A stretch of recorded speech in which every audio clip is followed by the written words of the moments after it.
اعوذ بالله من الشیطان الرجیم بسم الله الرحمن الرحیم. نن موږ راځو کمپیوټر شروع کوو. نو دا د موږ اوله ویډیو ده. په دې ویډیو کې موږ تاسو ته د کمپیوټر بیسیک شیان در وښیو چې کمپیوټر څه شی ده، کمپیوټر څنګه کار کوي او کمپیوټر موږ د څه لپاره استعمالوو. او ان شاء الله له دې بعد به موږ بیا تاسو د کمپیوټر ایډوانس کورسونه هم راوړو. په هغه کې به اول واري مایکروسافټ اپس وي. په مایکروسافټ اپس کې به اول ام اس ورډ وي، ام اس ایکسل به وي، ام اس پاورپوینټ به وي، ام اس ایکسس به وي، پبلشر به وي. لاغه بعد به اډاب فوټوشاپ وي، کورل ډرا به وي، د ویډیو ایډیټینګ سافټویرونه به وي، ویب ډیزاینینګ به وي، انټرنیټ به وي. یعنی د کمپیوټر بیسیک کورس ته نیولې به تر ایډوانس کورسو پورې به ان شاء الله د ټولو کورسو ویډیوګانې به موږ تاسو ته جوړې کړو. خو یوه ډېره ضروري خبره ګوره، تاسو دغه یا ساتئ دا کومه ویډیو تاسو ګورئ دا ویډیو باید تاسو 2-3 وارې وګورئ او په دې باندې باید بیا تاسو 2-3 وارې پریکټیس وکړئ. له هغه بعد بیا تاسو نورې ویډیوګانې وګورئ. نو ان شاء الله بیا به هم ډېر زر سر په خلاص شي. نو اوس ځو د ویډیو په طرف ویډیو شروع کوو. ګوره نن سبا موږ دوه رقم کمپیوټران ډېر زیات استعمالوو. څه یو ته لیپټاپ وایي او یو ته ډیسکټاپ وایي. تاسو په سکرین باندې کتلی سئ. ګوره دې ته لیپټاپ وایي او دې ته ډیسکټاپ وایي.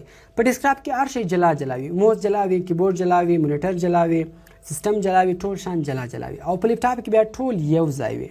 نو د دواړو استعمالولو طریقه بالکل یو رقم ده، جلا جلا نه ده.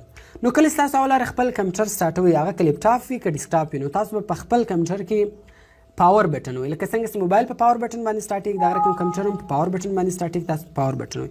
کله چې تاسو پاور بټن وي نو تاسو به 1-1.5 سکنډ ورته ودرېږي، نو تاسو به کمپیوټر خلاص شي. کله چې اول کمپیوټر خلاص شي، ګوره بیا دغه رقم شکل راځي. نو په دې کې اول موږ د دې انټرفیس وایو. ګوره مکمله سکرین ته ډیسکټاپ وایي. بیا په ډیسکټاپ کې کوم دا کوچني کوچني شیان پراته دي، دې ته آیکنز وایي. آیکنز بیا دوه قسمه راځي. یو ته سیسټم آیکنز وایي او یو ته اپلیکیشن آیکنز وایي. سیسټم آیکنز هغه آیکنز دي کله چې تاسو کمپیوټر ته وینډوز در وکړئ دی خپله کې راسي. هغه لکه ریسایکل بین، کمپیوټر، انټرنیټ ایکسپلورر، دا د کمپیوټر سیسټم آیکن دي، ځاني آیکنز دي. دا موږ نه دي ور اچولي.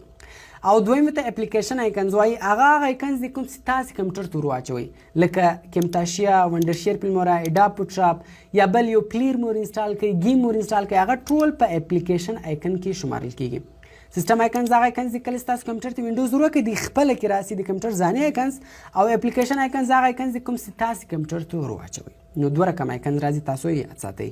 بیا دې ته سټارټ مینو یا سټارټ بټن وایي او دې ته کویک لنچ بار وایي. مکمله پټۍ ته د مکمله لیدې ځینې به تر دې د مکمل پټۍ ته ټاسک بار وایي. او دې ته بیا نوټیفیکیشن ایریا وایي. دې ته ډیټ اینډ ټایم ایریا وایي. ګوره کله چې تاسو په موس باندې یو شی خلاصوئ، پروګرام، ویډیو، هر شی خلاصوئ، په دوه طریقو یې تاسو خلاصولی شئ. اوله طریقه تاسو په هغه شي باندې رایټ کلیک وکړئ، بیا د اول اوپن راځي، په دې باندې لیفټ کلیک وکړئ، تاسو ته به هغه خلاص شي. دویمه طریقه دا ده سلیپ کلیک، چپه کلیک، تاسو 2 ور زر په هغه شي باندې وي، هغه به تاسو ته خلاص شي. ګوره کله چې تاسو یو شی خلاص کړئ، که ویډیو خلاص کړئ، پروګرام خلاص کړئ، بلډر خلاص کړئ، هر شی تاسو خلاص کړئ، دغه 3 سره بټنان په ټولو شیانو کې راځي. نو 3 سره بټنان ته کیپشن بټنز وایي. په دې کې اول د کلوز هغه شی ختموي. که دې هر شی خلاص کړی، پروګرام دې خلاص کړی، پروګرام به بند شي، ویډیو دې پلی کړی، ویډیو به ختمه شي. دویمه ده په دې کې میکزیمایز یې غټوي. که چیرې غټو بیا ریسټور ډاون ورته وایي، ریسټور ډاون یې بیرته کوچنی کوي. او درېیمې ته مینیمایز وایي، مینیمایز یې پټوي، کویک لنچ بار ته راولي. اوس مثال که چیرې تاسو یوه ویډیو پلی کړې وي، د ویډیو به غږ راوځي خو معلومیږي به نه، ځکه هغه تاسو هایډ کړه، مینیمایز مو کړله. په سمپل بیا تاسو په دغه کویک لنچ بار باندې کلیک وکړئ، نو هغه به تاسو ته خلاص شي. نو دغه رقم ګوره زه دا کلوزومه. نو دلته ما په دې تصویر کې هم تاسو ته دا عنوان لیکلی دی، دا ډېر ضروري دی، دا به تاسو خامخا زده کوئ. نو دې شان ته ګوره آیکنز وایي.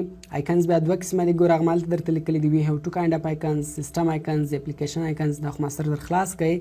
دې ته بیا سټارټ بټن یا سټارټ مینو وایي. دې ته کویک لنچ بار وایي. دې ته نوټیفیکیشن ایریا وایي. دې ته ډیټ اینډ ټایم ایریا وایي. مکمل سکرین ته ډیسکټاپ وایي. او صرف تصویر ته بیکګراوند وایي. دې بټن ته مینیمایز بټن وایي. او دا بل ته میکزیمایز وایي. ګوره که چیرې کوچنی و میکزیمایز ورته وایي، که غټ و بیا ریسټور ډاون ورته وایي. او دا بل ته کلوز وایي. 3 سرو ته کیپشن بټنز وایي. نو دا د موږ اوله ویډیو، تاسو به دا عنوان لازمي زده کوئ. نو انشاءالله مخته به بیا په بله ویډیو کې موږ مخته سبق پسې ووایو. نو تاسو پریکټیس خامخا کوئ، نو انشاءالله بیا به مو ډېر اسانه سره په خلاصېږي. نو تر بلې ویډیو راکړئ اجازت، د خدای په امان.